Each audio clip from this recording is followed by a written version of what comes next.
اعوذ باللہ من الشیطان الرجیم بسم اللہ الرحمن الرحیم۔ سورۃ نساء آیہ 131۔ وَلِلَّهِ مَا فِي السَّمَاوَاتِ وَمَا فِي الْأَرْضِ، اور اللہ تعالیٰ ہی کا ہے جو کچھ بھی آسمانوں میں ہے اور جو بھی زمین میں ہے۔ تخلیق، ملکیت، تصرف اور تدبیر کے اعتبار سے ہر چیز اسی کی ہے۔ اللہ تعالیٰ ہی آسمان اور زمین کا حاکم ہے، وہی کائنات کا مالک اور خالق ہے، لہٰذا اسے ڈر جاؤ۔ وَلَقَدْ وَصَّيْنَا، ہم نے تم سے تقوی کا عہد لیا، الَّذِينَ أُوتُوا الْكِتَابَ، جو لوگ کتاب دیے گئے۔ اس سے مراد یہود و نصارہ ہیں۔ اللہ تعالیٰ زمین اور آسمان کا مالک ہے، اسی وجہ سے اس نے جن لوگوں کو پہلے کتاب دی، انہیں بھی اور تمہیں بھی نصیحت کی ہے کہ عزت اور جلال والے اللہ سبحانہ و تعالیٰ سے ڈر کر رہو، اس کی عبادت کرو، اس کے ساتھ کسی کو شریک نہ ٹھہراؤ۔ ان اتقوا اللہ، کہ اللہ تعالیٰ سے ڈر کر رہو۔ اللہ تعالیٰ کی شریعت، اس کی سنن کو قائم کرنے کے لیے اللہ تعالیٰ سے ڈر کر رہو۔ تقوی کی وجہ سے دلوں کے سارے حالات کی اصلاح ہو سکتی ہے۔ وَإِن تَكْفُرُوا فَإِنَّ لِلَّهِ مَا فِي السَّمَاوَاتِ وَمَا فِي الْأَرْضِ، اور اگر تم کفر کرو گے تو یقیناً جو کچھ آسمانوں میں ہے، جو کچھ زمین میں ہے، سب اللہ تعالیٰ ہی کا ہے۔ اگر تم اللہ کے آگے نہیں جھکتے تو نہ جھکو، ساری کائنات بلکہ تمہارے اعضاء بھی اس کے آگے جھکے ہوئے ہیں۔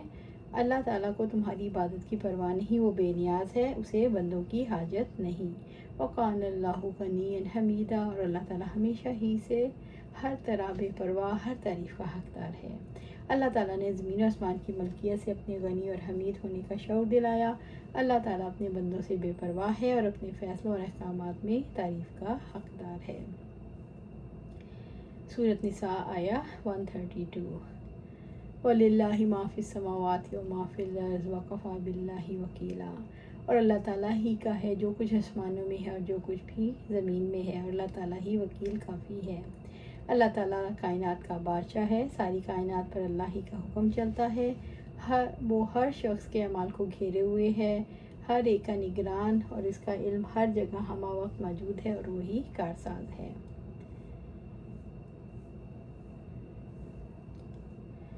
اللہ تعالیٰ نے زمین اور آسمان کی ملکیت سے اپنے وکیل یعنی کارساز ہونے کا یقین دلایا۔ سورۃ نساء آیہ 133۔ ان یشاء یذہبکم ایھا الناس ویأتی بآخرین وکان اللہ علی ذلک قدیرا، اگر وہ چاہے تو تمہیں لے جائے اے لوگو اور دوسروں کو لے آئے، اور اللہ تعالیٰ اس پر ہمیشہ سے پوری طرح قدرت رکھنے والا ہے۔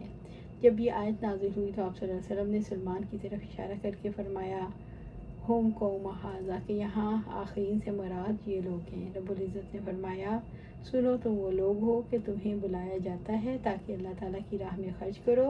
تم میں سے بعض لوگ بخل کرتے ہیں، اور جو بخل کرتا ہے بس وہ اپنے ہی آپ سے بخل کرتا ہے، اور اللہ تعالیٰ غنی ہے اور تم محتاج ہو۔ اگر تم منہ موڑو گے تو تمہارے علاوہ کسی دوسری قوم کو بدل کر لائے گا، پھر وہ تم جیسے نہیں ہوں گے۔ اللہ تعالیٰ نے اپنی مشیت سے ان لوگوں کو لے جانے اور ان کی جگہ دوسروں کو بدل دینے سے اپنے قدیر ہونے کا شعور دلایا۔ سورۃ نساء آیہ 134۔ من کان یرید ثواب الدنیا فعند اللہ ثواب الدنیا والآخرہ، جو دنیا کے بدلے کا ارادہ رکھتا ہے تو اللہ کے پاس دنیا اور آخرت کا بدلہ ہے۔ اللہ تعالیٰ کے پاس دنیا اور آخرت دونوں کا ثواب ہے۔ جب دونوں کا سوال کرو گے تو وہ دونوں دے گا اور مالدار بنا دے گا۔ صرف دنیا چاہو گے تو آخرت میں کوئی حصہ نہیں ہوگا۔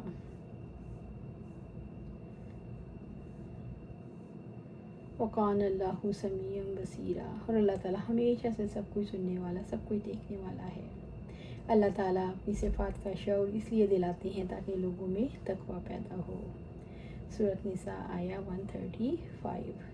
یا ایھا الذین آمنوا کونوا قوامین بالقسط شہداء للہ، اے لوگو جو ایمان لائے ہو، انصاف پر قائم رہنے والے اور اللہ کے لیے گواہی دینے والے بنو۔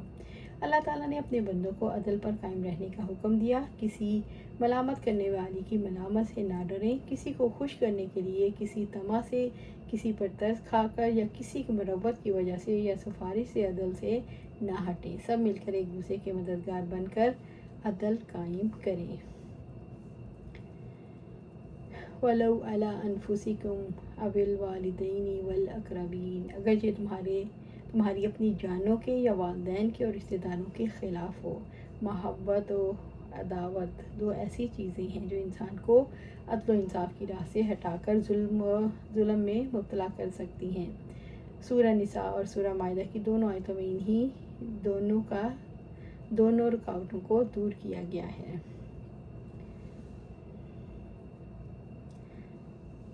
اسامہ رضی اللہ عنہ نے آپ صلی اللہ علیہ وسلم سے بات کی، یعنی کہ بہت پیارے تھے اسامہ جو تھے، آپ صلی اللہ علیہ وسلم کو بہت پیارے تھے۔ لوگوں نے ان کو آپ کے لیے سفارش کی، ہمت نہیں کر سکتا، وہ ہمت کی، انہیں کہا تو آپ صلی اللہ علیہ وسلم سے بات کی تو آپ نے فرمایا، یعنی ان کو سفارش کی، کسی نے چوری کی تھی تو اس کی سفارش کے لیے بھیجا، تو آپ صلی اللہ علیہ وسلم نے فرمایا، لوگوں تم سے پہلے کے لوگ اس لیے گمراہ ہو گئے، جب ان میں کوئی بڑا آدمی چوری کرتا تو اسے چھوڑ دیتے، لیکن اگر کمزور چوری کرتا تو اس پر حد قائم کرتے۔ اللہ تعالیٰ کی قسم، اگر فاطمہ بنت محمد صلی اللہ علیہ وسلم نے بھی چوری کی ہوتی تو محمد صلی اللہ علیہ وسلم اس کا ہاتھ بھی ضرور کاٹ ڈالتے۔ ان یکن غنی و فقیرا فاللہ اولی بہما فلا تتبعوا الہوی ان تعدلوا، اگر وہ امیر ہو یا فقیر ہو، اللہ تعالیٰ ان دونوں سے زیادہ حقدار ہے، چنانچہ خواہش نفس کی اتباع نہ کرو، تم عدل کرو۔ رحم دل انسان یہ چاہتا ہے کہ کمزوری کی وجہ سے غریب کے حق میں گواہی دے، جبکہ گواہی حق پر دینی چاہیے۔ غریب مالدار سے نفرت کرتا ہے اور ناحق اس کے خلاف گواہی دینا چاہے تو اس وقت حق پر گواہی دینا مشکل ہوتا ہے۔